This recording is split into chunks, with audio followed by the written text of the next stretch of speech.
Stay tuned for the Splash Live.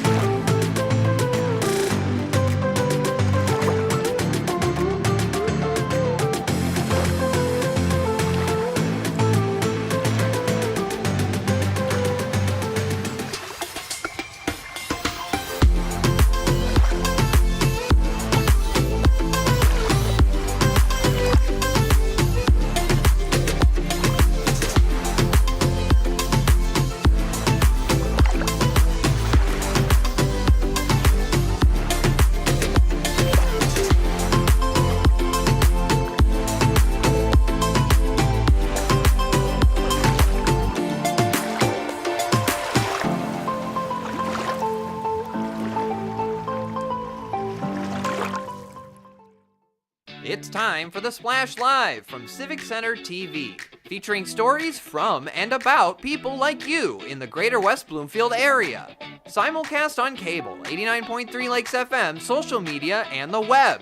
Now live from Green Media Center on Walnut Lake Road, it's the Splash Live.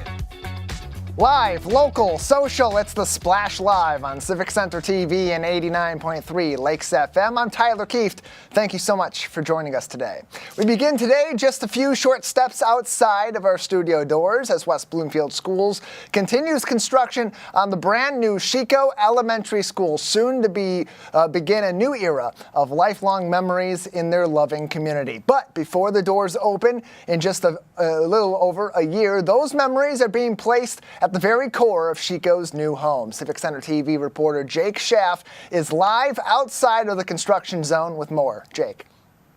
Hey, Tyler. Great to see you on this wonderful June morning. I am standing right outside of Chico Elementary School, where the construction is continuing to take place. You can see quite a lot of foundation has gone up with the building. A lot of progress has been made over the last few months. But as construction progresses at Chico Elementary, the staff have gone beyond the physical structure to lay a meaningful foundation rooted in love and care.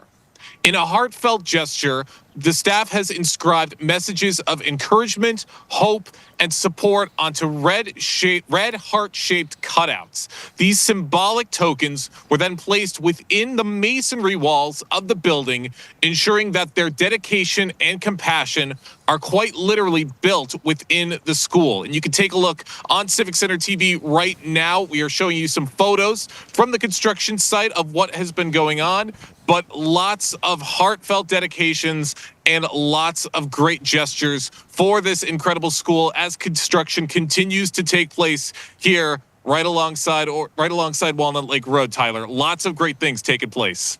More information and updates on the Chico Elementary School construction can be found on West Bloomfield School District's website, wbsd.org, as well as on their Facebook at West Bloomfield Schools. Jake, thank you so much. Absolutely. Thank you, Tyler. Appreciate it. Again, West Bloomfield Schools, the Facebook page for even more pictures from out at Chico Elementary School as that building continues to go up and is expected to open in the beginning of the 2026 school year. So still a little over a year away from the opening of that school. Late last week, the end of an era as the class of 2025 turned their tassels and officially graduated from West Bloomfield High School. This year's class was particularly accomplished, as detailed by class representatives Grace Hakeem and Alina Gwynn. This year, our class was awarded over $14 million in scholarships, a true reflection of the hard work and determination we've shown. In addition, 138 seniors took part in over 300 AP exams, preparing themselves for the future academic challenges ahead. Our theater program had a standout year, earning recognition at the Michigan International Thespian Society Festival. Our senior thespians received 3 excellent awards and 8 superior awards across multiple categories. Our athletes were just as impressive. 108 senior scholar athletes will be graduating with a cumulative GPA of 3.0 or better. An outstanding 34 of them will graduate with a cumulative GPA of 4.0 or better, and 27 student athletes signed their national letters of intent to continue playing intercollegiate sports next year. just a treasure trove of accomplishments for athletes, for academics, and everything in between, art as well, for the class of 2025. But with any rite of passage comes a new outlook on life with a special wisdom that we pick up along the way. Before they parted, class of 2025 President Carly Lyons had a lasting message for her classmates about their journey growing up and how their lessons from high school can help them navigate the incoming challenges of adulthood. I'm talking about the quiet moments and small changes, the kind you don't even notice until you stop and look back. We came in as freshmen worried about getting lost in the hallways, which, by the way, are literally a series of big squares, wondering where to sit at lunch and whether asking a question in class would make us seem stupid or like we were trying too hard. And now, somehow, we're here, walking across this stage both confident and capable. That growth did not happen all at once, like the flip of a light switch. It was subtle. It was the way we learned to laugh off a bad grade, the way we chose to sleep at night instead of during class, and the way we learned to express ourselves, even ideas that felt so complex. We learned that sometimes the hardest part of growing is outgrowing the version of ourselves we thought we had to be. Lastly, an uplifting speech and message from one of the class of 2025's most accomplished athletes, Ava Lord, who learned to be a champion through failure and encouraged her peers to embrace their trials along the journey ahead. Perseverance is more than just a word. It is a way of life. It's about embracing challenges, enduring setbacks, and remaining committed to our goals, even when our path is filled with difficulties and obstacles. If you have not yet noticed, life is not a straight line.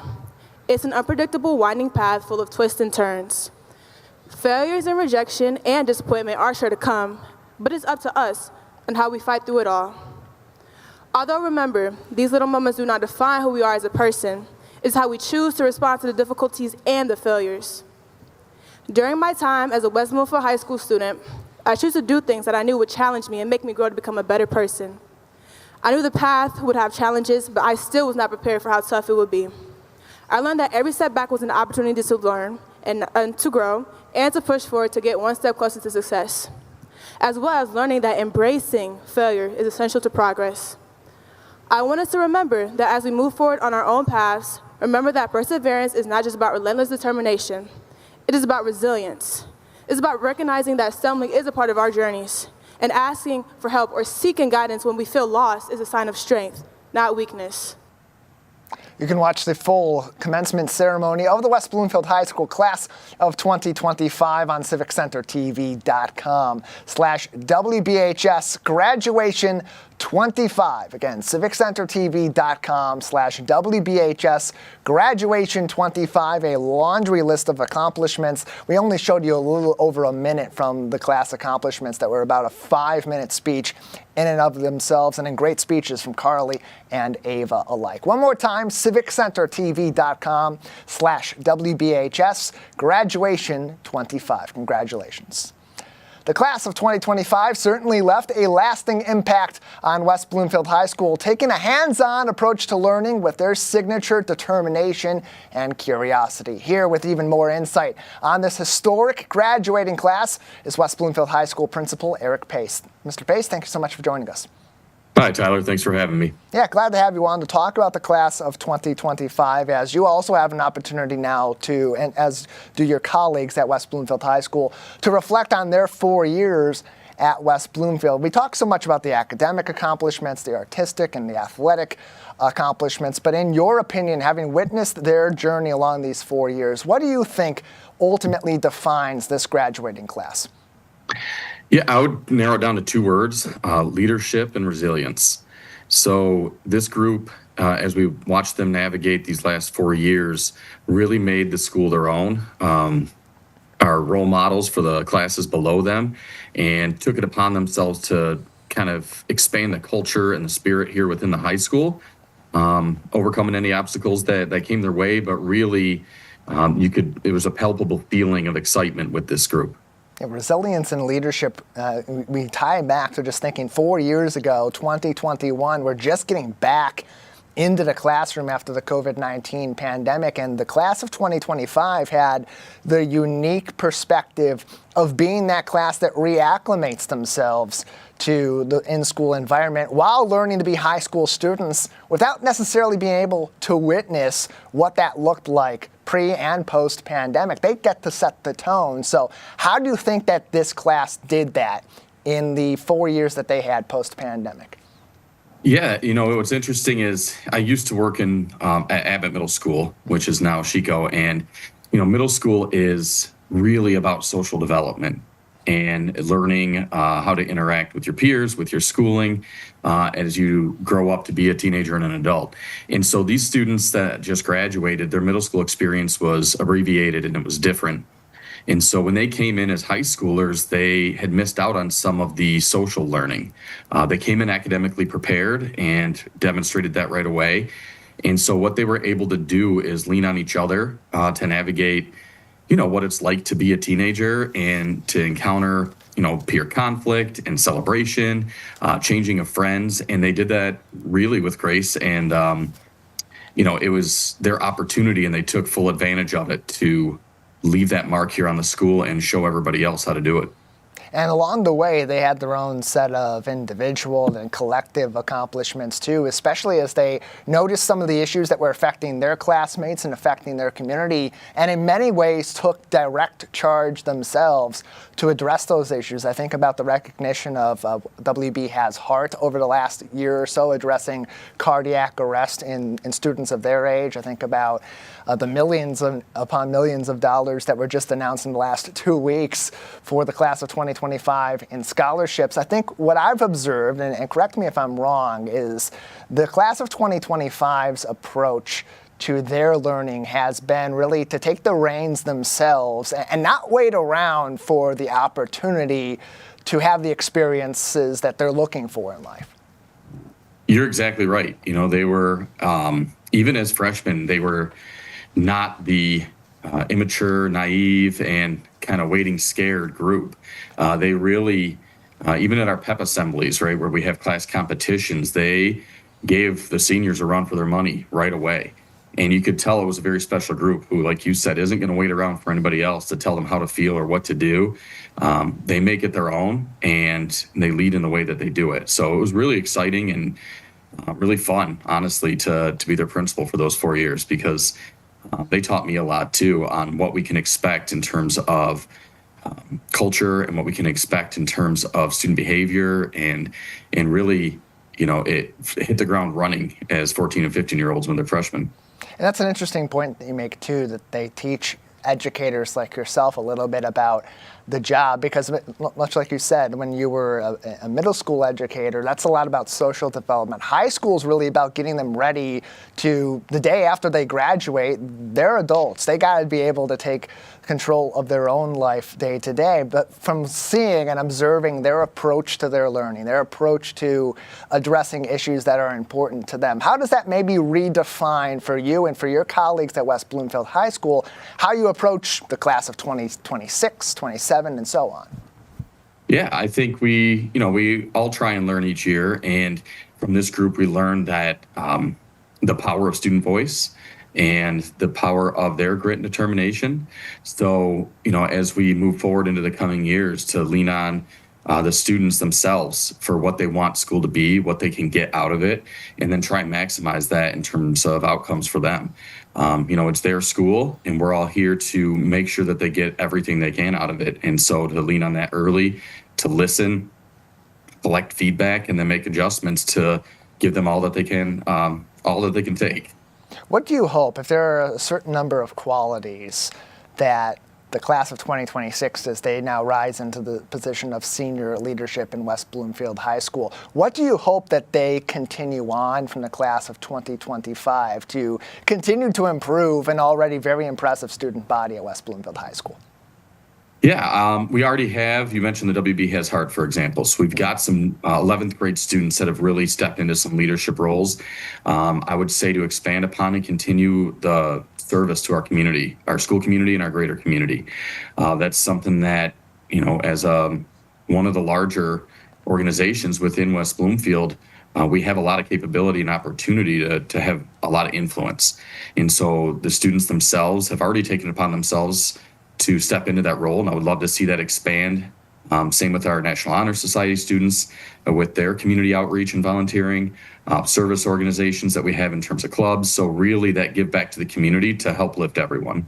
So now the school year's coming to a close. The seniors are gone soon. The rest of your students will conclude their 2024-2025 school year. So when does that change for the educators? When you get to this point of the year, how do you get yourself to the finish line?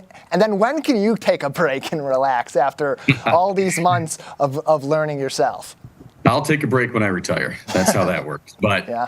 For our educators and our students, right, this is our last week of instruction. We have a full day of school today and tomorrow, and then we do 3 days of half days for final exams. So, at this point in time, the hard work's done. Now it's just preparing and executing to demonstrate that proficiency and mastery of knowledge. So, it's an exciting time. It can be a little stressful, but it's an exciting time. Obviously, as we go into a summer break, but also for students to show us all what they can do. So the education never stops. You are encouraging No. lifelong learners, certainly at West Bloomfield High School. I know that in the school district across the board, that really is one of the hallmarks of your goals from kindergarten all the way through the conclusion of 12th grade. So as these students from the class of 2025 have now moved on, they've graduated, they're going to be going on to their work life, their continued education. What lasting message do you have for them as they take these first steps into their adult life?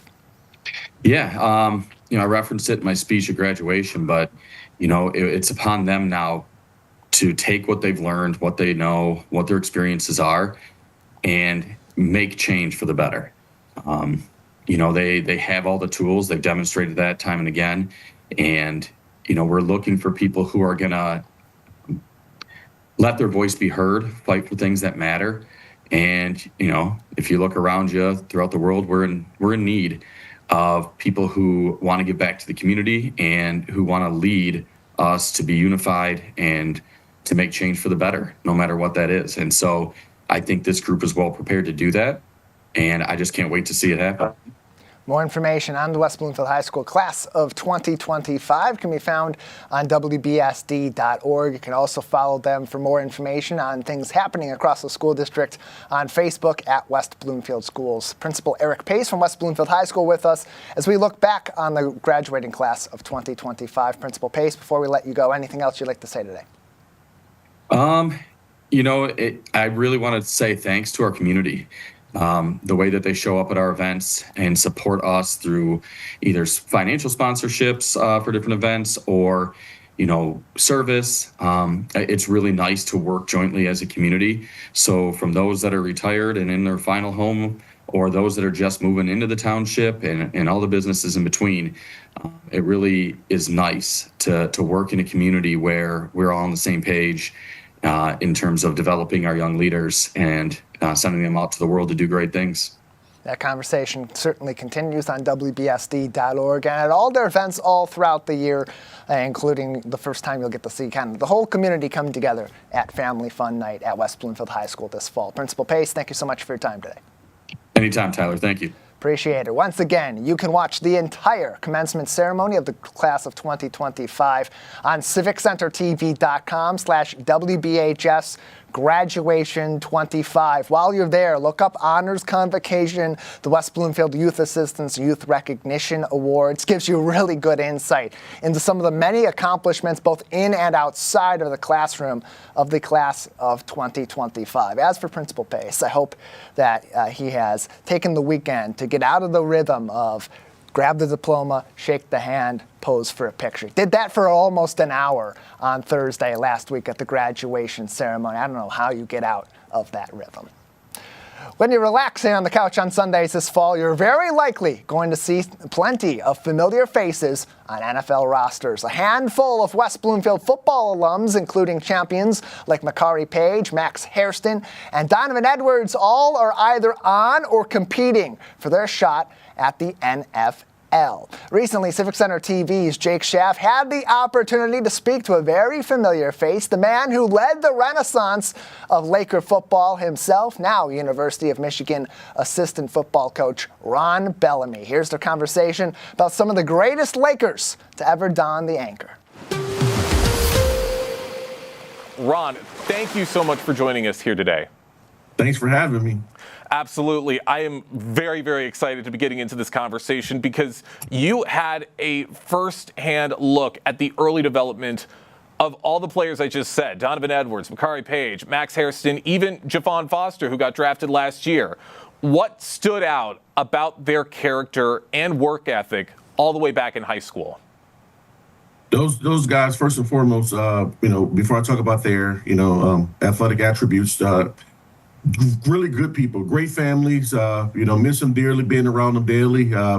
Their constant, mindset of just making other people around them better. They understood that the more competitive we made our environment, the better they were going to be, the better their teammates were going to be. But just awesome people. And, I'm really, truly blessed for them and, happy for them and for their blessings. That's right. You should be very, very proud of yourself to see all of the work that these guys have done in making it into the NFL. And each of these players took a very unique path to get to where they are. Could you share what you remember most about their growth journeys and what set them apart, even all the way back when they were teenagers? Yeah, it's a common denominator, right? With all the guys is they believed. They came to West Bloomfield.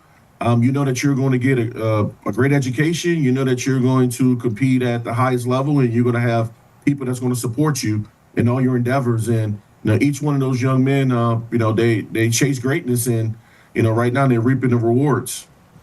That's right. Each and every one of them is off to a great start, and we can't wait to see what's to come from them as they begin their NFL journeys. Now, when you made the jump over to Michigan College, you continued working with a couple of these players as they also made their way to Michigan College, including Donovan Edwards, who in particular made a very big name for himself when he was at Michigan. Did you always see that dual threat personality from somebody like him? Yeah, I was myself and a couple of coaches at West B. We've had the kids since middle school. We were middle school basketball coaches. So I was always around Donovan. When I did my student teaching, I was around him in elementary school. So Donovan and I have always had a strong relationship. And, it's going to be weird this upcoming fall because it's going to be the first time that we have not been on the same team in 10 years.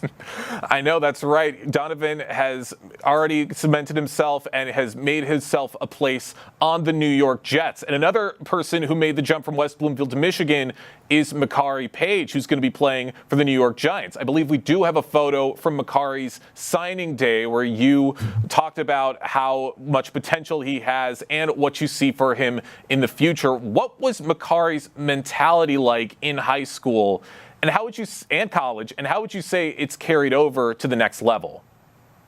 In high school, the high school prepares the kids not only for athletics, but prepares them for academically and life outside of football. And, the transition from Makari and both he and Donovan was very seamless. Makari came in academically, had no distractions, although he came in during COVID.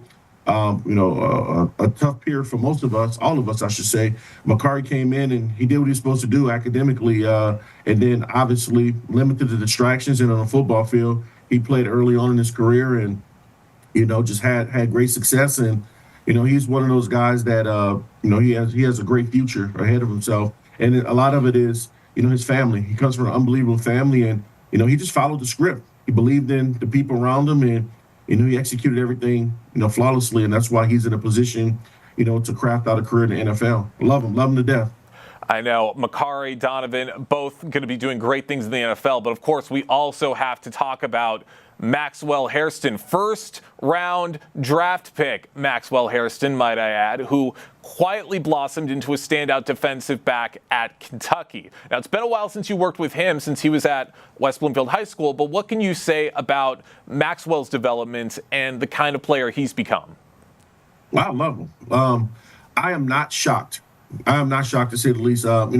That's one of the things that I obviously I got a ton of call from NFL front office guys throughout Max's draft process. Because those guys do extensive interviewing and whatnot, and especially with me being at the collegiate level now, it's like, hey, you've known Maxwell for a long period of time. What are some of the things that make him who he is? And first and foremost, he's a great person. We all witnessed that at the draft. Although he went the latter part of the first round, you watched him congratulate all the young men that went before him. And Maxwell's always been like that. And the big thing about Max that's so cool, and for anyone listening, just one thing I always say is don't give up on your dreams. Maxwell has a unique story in the sense that, he too, him and Donovan Edwards were middle school teammates and friends at at the middle school level. And Max was always a small guy. Basketball was his first love. And as he got older, he played football, but football wasn't on the level that basketball was. As he got older and he wasn't growing and some of the kids were growing, I remember him saying, Coach, I want to commit more to football. And I said, all right, this is the place to do it. We're the guys to help you accomplish what you need to do. And he bought into it, and Maxwell hit that growth spurt, got bigger, got really good at football, and, went to Kentucky, picked Kentucky. And at the time I was still at WB, and, just kind of helped guide him and his family through that process. And, when he signed and we won a state championship, there was no doubt about it in my mind that he was going to be successful there and successful competing in the SEC. And to see him go first round, that's something that, he always envisioned and something that I thought he can accomplish. That's absolutely right. And I talked about this when we had Zach Hilbers on the show right after the draft, where Max's attitude and his personality is just so infectious, and you saw him congratulating all of the first-round draft picks as they were making their way out onto the stage. I mean, he's already shown the kind of player that he is, and I cannot wait to see what he's able to do as he plays for the Buffalo Bills in the NFL. Now, Ron, you're in a very unique position because you have also had some NFL experience. You had some time playing for the Miami Dolphins and even the hometown team Detroit Lions. As somebody who's played in the NFL, what do you have to say on what might be next for some of these players? Yeah, I think the biggest thing is find your role, create a role for yourself. Understand that this isn't like college. This is a business, 100% business. And, the NFL is always looking for who are the best players that can help my organization win for the various organizations the guys are on. And the advice that I told all our guys, we have, 7 guys that play for West Bloomfield are currently in the NFL.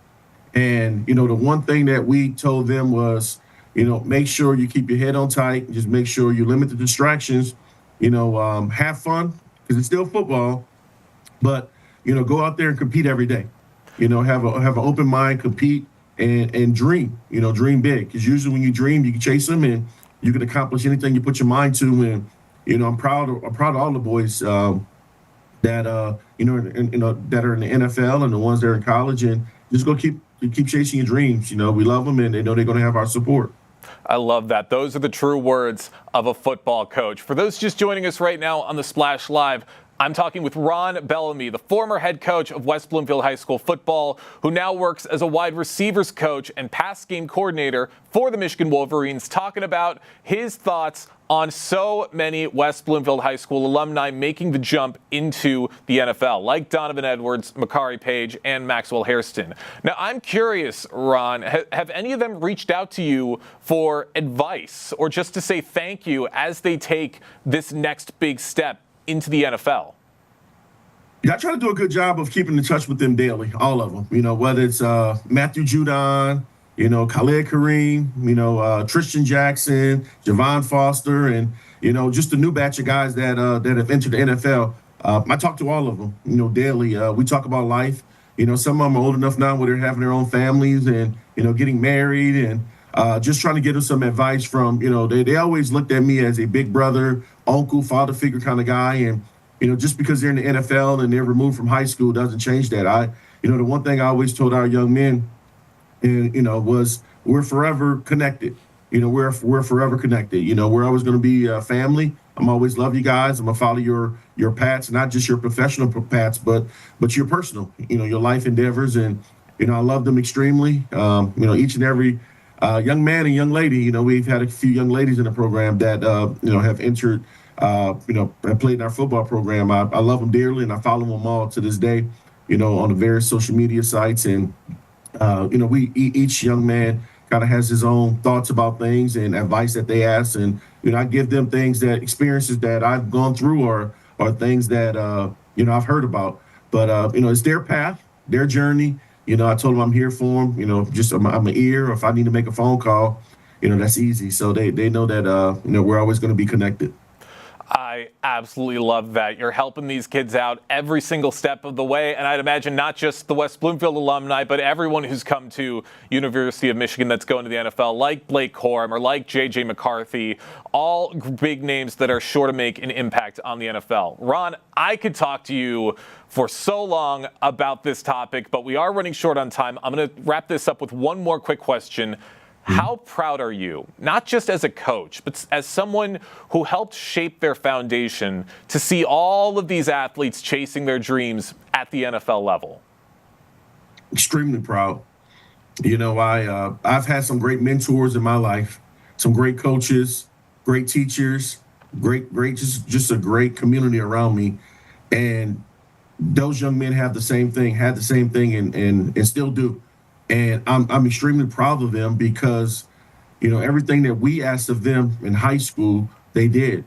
The things that we told them they're going to be challenged with at the collegiate level, they answered to, And the cool thing about it was I have personal relationships with each person that it was bumpy, right? Nothing was totally smooth throughout their careers, but the guys face adversity and they answer to it. And, this day and age, man, a lot of people, they face adversity, they run from it, and our guys attacked it. And I think that like I said, I keep going back to the family foundation. Each one of these young men has a strong, family bond, and, they have a strong faith. And these guys, they kept that first and foremost. We always say faith, family, football. And, those guys have answered that, and that's why they're in a position playing at the highest of highest levels. And, I'm praying for them each and every day that they enjoy the experience. Like I said, it's their jobs now, but they understand that it's a blessing. Less than 1% of the population consider NFL football players, and, they're there. So now just, get to work, embrace it, and have fun, and then play it as long as you possibly can. That's absolutely right. A lot of hard work to do, but they can celebrate right now for what they've been able to accomplish, and they have you to thank for all of that. Ron, thank you so much for joining us today here on The Splash Live. Thank you for having me. Miss and love you guys, and, continue to follow you. Always good to hear from a familiar name like Ron Bellamy. Great to see him back with us here on Civic Center TV as he continues his success at the University of Michigan and as a coach overall. It's always a big accomplishment when you get those 7 players now in the NFL, many on rosters already and many soon to earn their spots as well. Been hearing great things out of the company in Gang Green with Donovan Edwards apparently doing great in their mini camps so far in New York with the Jets. Very likely going to have his shot to make that team over the course of the training camp season. We'll keep you up to date on all of that, and you can, of course, stay up to date with West Bloomfield football on your home for Lakers sports, Civic Center TV and 89.3 Lakes FM. Summer is here, but football will be here in the blink of an eye, so stay tuned for even more. Yes, it's already June, which means soon the weekends will be accompanied by the consistent hum of engines and excited voices of neighbors enjoying a day out on their beloved lakes. But before your boat takes its first splash, it's always best to brush up on what to do to keep your summer fun safe. I spoke with Oakland County Sheriff's Lieutenant Brian Burwell to learn more about boating safety for the 2025 season. Here's our conversation. Lieutenant Burwell, thank you so much for coming on the show. Absolutely. Thank you for having us. Happy to have you on, and the Sheriff's Office as well, because you are leading the charge in many of our communities here in Greater West Bloomfield and surrounding areas, keeping our lakes safe and patrolled over the summer season. It's a really busy time of the year, especially now that we're after Memorial Day. We're in that unofficial summer season, soon to be official in late June. So as people get ready to go out on their boats this summer season, what are some of the most common mistakes you see boaters make and others enjoying our lakes over the summer season?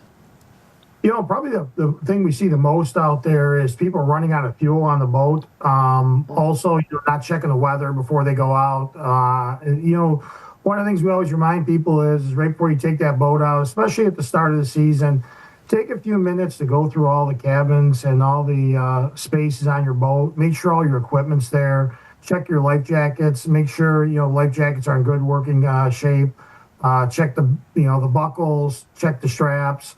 Maybe it's time to replace them. Make sure you have Coast Guard approved life jackets. Make sure you have your throttle device. Your fire extinguishers are charged up. Take a few minutes to go through and make sure you have that equipment.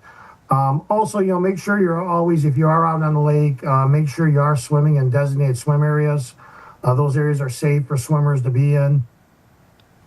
And you mentioned just a moment ago some of these items like life preservers especially are a given. That are some of the most important things that everybody should have with them on their boat, and in some cases have one for each person in their vessel at a given time. What would you say are the top three pieces of safety-related equipment that people should always have with them on their boat, and how do they directly each contribute to keeping our boaters and others having fun on our boats safe this summer?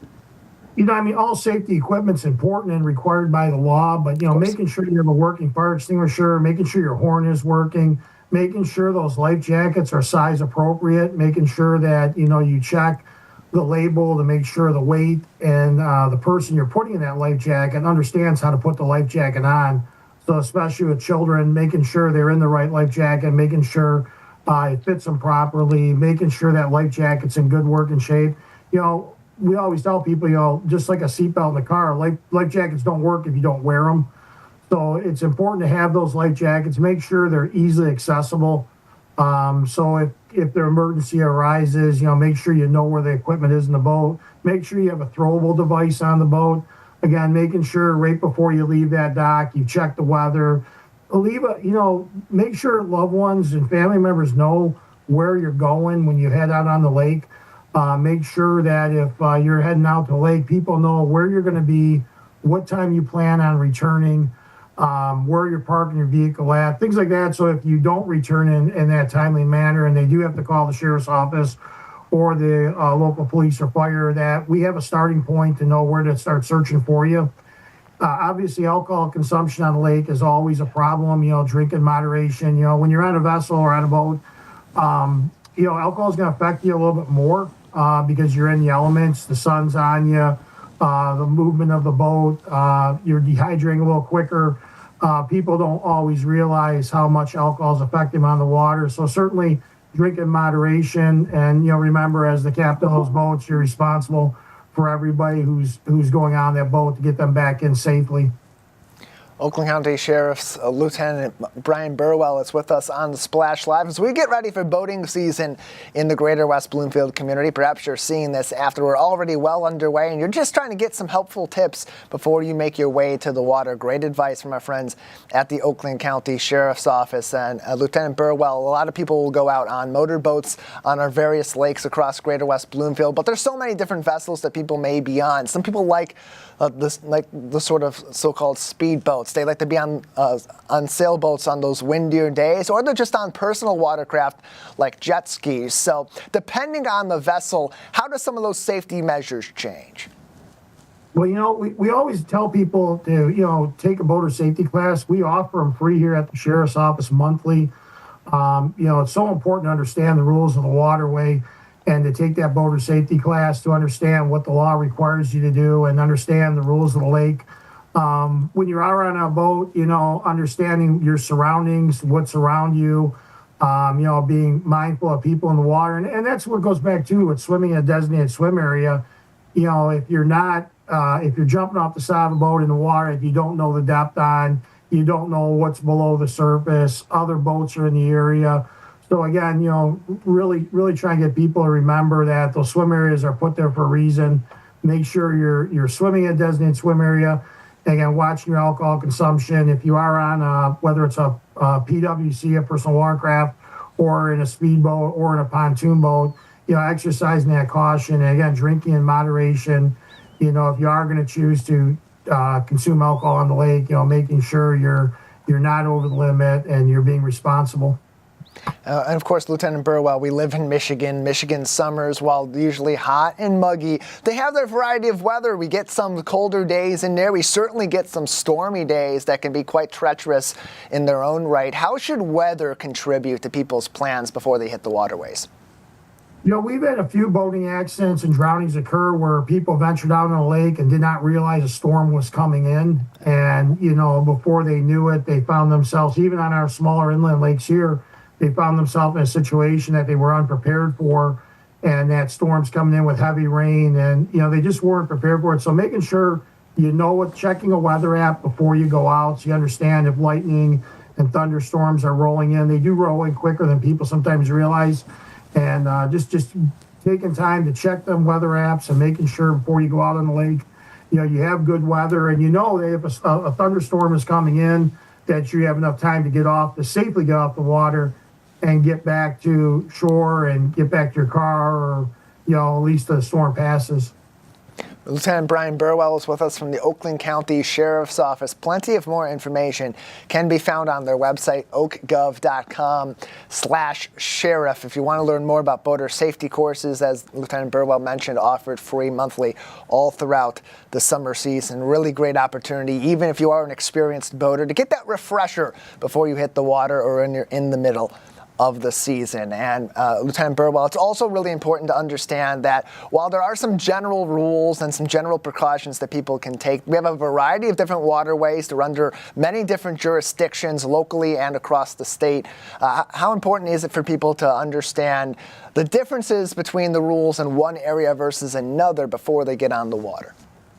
You always want to go out on water you're familiar with, and make sure you take time to know where there might be hazards on the water, understanding if you're going out on maybe some of the larger lakes, like Lake St. Clair, Lake Huron, you understand where you're going, how you're going to get back, relying on the fact that if you have a GPS unit, it's always important to have a cell phone with you, and some type of communication. Again, letting people know when you're going to be departing, when you should be returning. Any lake you go on, there's always sandbars or sunken islands or things maybe hazardous in the water. If you're not familiar with those lakes, making sure to take the time to do some research before you go out on that waterway. Also making sure that if you are going to venture out onto the water that you're not familiar with, your speeds are lower. Certainly no high-speed boating after dark on many of our lakes, and being careful with just not to run aground. And we just had an injury this weekend where a boater lost control of their boat and was thrown into a dock, and a person was injured in it. Another boat had passed them. They got caught in the wake of the boat, we believe, and the boat driver lost control of his vessel running into a dock. So, just understanding to slow it down when you're out there, and using good common sense and good judgment out there, and understanding that the lakes do get crowded, especially on the weekends. You have a lot of boat traffic out there. And if you're not familiar with those areas of the lake, where that traffic's going to be on the water. And I know that, of course, we fairly recently celebrated the Memorial Day holiday. That's a big weekend for people to start getting out on the water at the beginning of the season. But the biggest day, arguably, of the entire season, at least in our community, is the 4th of July weekend. And you think about some of those common problem areas like the sandbar on Cass Lake that, while people go out there aiming to have a good time and be with people that they enjoy being with over the holiday, sometimes that can get a little bit tough on the sandbar in Cass Lake. We know that that's a pinpoint for people in the city of Keego Harbor. So when we get to those holiday weekends, and we know that we're going to have a busy time on some of those lakes, especially beloved places like Cass Lake, what factors should people, especially those coming into these communities, take into effect as they look to have a good time, but ultimately keep the community that they're coming into or the community that they're in safe in the process? Cass Lake is a very popular destination in our county, and we certainly want people to enjoy the holiday weekend. We want to have a safe weekend. 4th of July is considerably one of the busiest times in the Marine unit. That sandbar is averaging anywhere from 2,500 to 3,000 people or more on it. A lot of drinking occurring on the holiday weekend. The deputies will be out in force again this year. You're looking at 19 to 20 deputies are deployed on that lake alone in our county. a lot of boat traffic. We certainly work very closely with our law enforcement partners, the DNR, and we definitely have a lot of officers out there looking for unsafe behavior. Again, if you're venturing out on the lake, again, taking a motor safety class, understanding the rules of the lake, understanding, and in moderation there is certainly a huge problem on that lake, is the alcohol consumption and just the sheer volume of people there on that lake on that holiday weekend. Lieutenant Brian Burwell is with us on the Splash Live from the Oakland County Sheriff's Office as we are in now boating season. The summer weather is here in Greater West Bloomfield. It's here to stay, which means we're going to have people out on all of our different lakes across Greater West Bloomfield. It's one of the things that we love the most about our local community, but it's important that we make sure we go out with safety first and foremost. Lieutenant Burwell, anything else that the Sheriff's Office believes is vitally important for the people of Greater West Bloomfield to know that we haven't discussed yet today regarding boating season? I think again, just Oakland County's got a lot of great waterways to enjoy, and we want everybody to have a safe summer. And just remembering to wear those life jackets. And again, we offer boater safety classes all throughout the summer and winter. There's no charge for any of that services. And again, just if people are going to venture out on the lakes, right before you leave that dock, take a minute just to go over your safety equipment. Even a lot of injuries occur at that dock when people are coming in. Don't let, your arms or legs get between you and the dock. Use the bumpers of the boat. A lot of injuries occurring right at the dock, people getting kind of caught between the dock and the boat. Just making sure you understand, if your equipment's in good working order, again, proper life jackets, and, again, moderation with the drinking on the water. It all seems like second nature, but it only stays that way if you keep all this in mind all throughout the summer season. Lieutenant Burwell, again, thank you so much. You're welcome. Have a good one. Plenty of more helpful information and updates on oakgov.com/sheriff and on Facebook at OCSO Michigan. Follow all throughout the summer season for updates you'll need to know before you head out on the water all throughout the summer here on our beloved lakes in Greater West Bloomfield. I want you to take a moment with me, a second, to imagine a world where we don't have to make a bunch of phone calls, sit in a waiting room for hours on end, or save a date 6 months out to get helpful health information from our busy doctors and other healthcare professionals. Well, my friend, that's no longer mere fantasy. That's exactly what you'll get every summer at the Greater West Bloomfield Health and Wellness Fair, which is back on Wednesday, June 11th, from 11 a.m. to 2 p.m. at West Bloomfield Town Hall. It's a massive partnership between our local healthcare community, the township government, and of course, all put on by a business team that never takes a day off, the Greater West Bloomfield Chamber of Commerce. Joining me for even more information on the upcoming event is Greater West Bloomfield Chamber of Commerce Executive Director Suzanne Levine. Thank you so much for being here, Suzanne. Good morning and happy Monday. Yeah, happy Monday to you as well, as we're talking about this on a Monday edition of the Splash Live. The 16th Annual Health and Wellness Fair coming to the Town Hall on Wednesday, June 11th. What can we expect in 2025? You can expect the same great, diverse medical, health, and wellness vendors, businesses, organizations. West Bloomfield Hospital, again, is going to be a major standout at this event. And you can just really think about all the great networking. So if you're a business, you can come to network and learn more about some of the people that you may be able to partner with. And if you're the public, you're going to get lots of information about different opportunities to improve your health and wellness. And it's an interesting event, too, because it allows people to come in and, like you said, if they're a business, they can network. But if they're an everyday person just strolling through the community, they got a little bit of time in that middle of the afternoon, in the middle of their week, they can get a lot of information in quick succession that can really help them and their loved ones. How much of an emphasis is there on that ability to be sort of a one-stop shop for people to get their questions answered in quick succession? Well, it's really great because we have so many different kind of medical health and wellness businesses there that they can get a business card. They can, sort of explain their issues.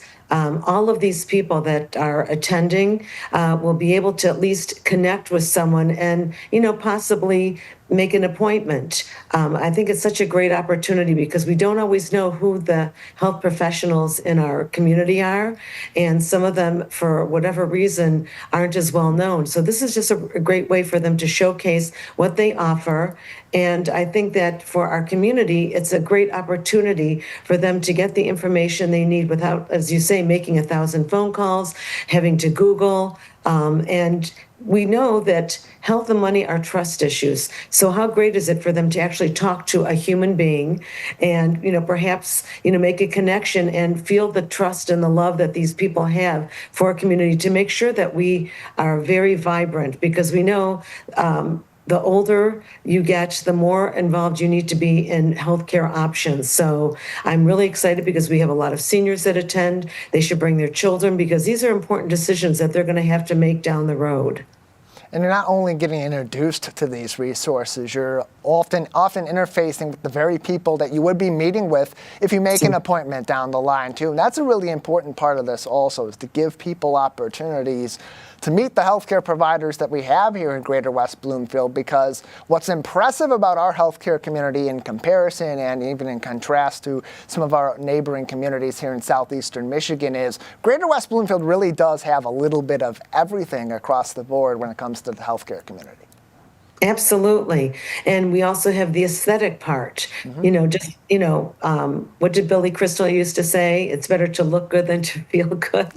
But that's also important. So we have such a diverse group of individuals. We have physical therapists, we have some doctors, we have some med spas.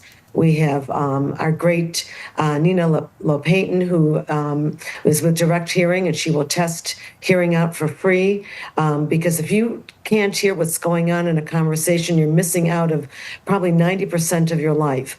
And she's really great, a great resource to direct people, and there's no charge for that. So this is why it's such a great opportunity. We have Drip IV.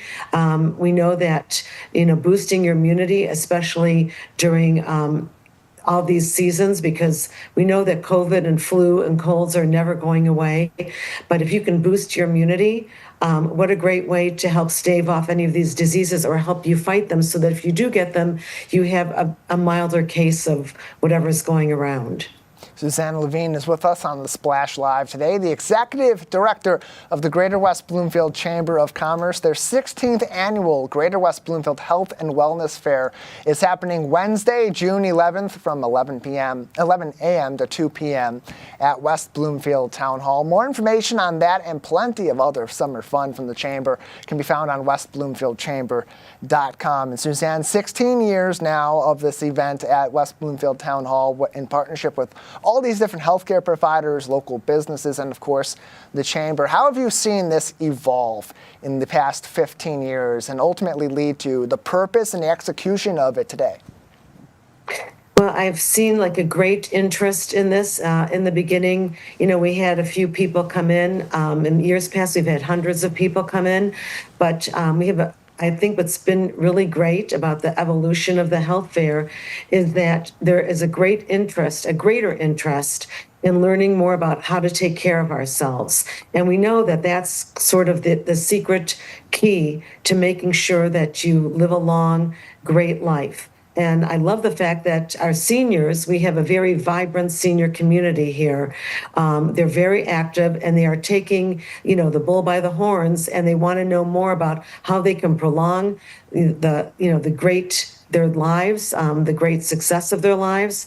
And we have so many different options in our community, and we're very grateful to the township for allowing us to, have this event in their township offices. It's a great event. It's easy access, and we have a lot of great partners like West Bloomfield Parks and Rec, and of course Civic Center TV, and Henry Ford West Bloomfield Hospital. And so it's a great opportunity. We have healthcare providers like United Healthcare and HAP that are going to provide some of the information about different insurance options. And we have a Medicare specialist on site to talk about the different options. So this is such a great event because we have expanded who wants to attend it and who wants to participate in it. So now that you've mentioned that, let's go through that information. Obviously, we got a bunch of these participants that come back every single year, like you had mentioned earlier on. But for other healthcare providers or health-adjacent professionals in our community, if they still want to participate, can they do so in this upcoming health fair? Absolutely. We still have a limited amount of tables left. So if someone wants to contact me at wbloomfieldchamber@gmail.com, 248-626-3636, or even go online and register for this event.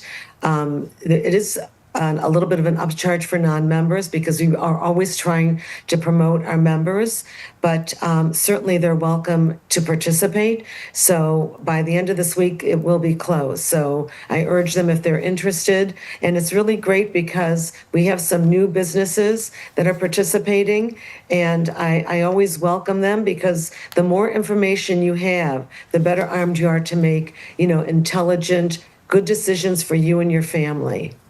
Again, that is wbloomfieldchamber@gmail.com, phone number 248-626-3636. You can also find that contact information on westbloomfieldchamber.com. June 11th, next week, Wednesday, from the time that we're having this interview live. Wednesday, June 11th, 11 a.m. to 2 p.m. Registration for those businesses will close very soon. So if you want to get involved, now is the time to do so. Suzanne, on the other side, for patrons that will be attending this event, what do they need to know? Is there a fee to attend? Can they just walk in?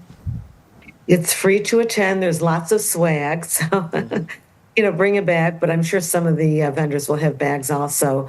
And just be prepared to, gather as much information as you possibly can, take business cards, make conversation, ask the hard questions.